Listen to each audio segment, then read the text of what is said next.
Cestujem vlakom, ten mešká a mešká, asi ako mnohí ľudia dneška, čo zaspali dobu a neveria už na lásku.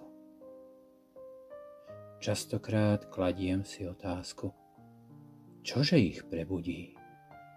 Statný princ na bielom koni? Ten už kopytami dlho zvoní.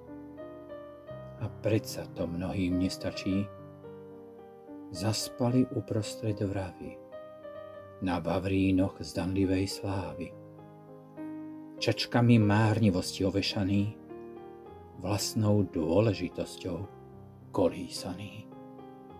Len občas zodvihnúc hlavy, čo v odozve dianie im vraví.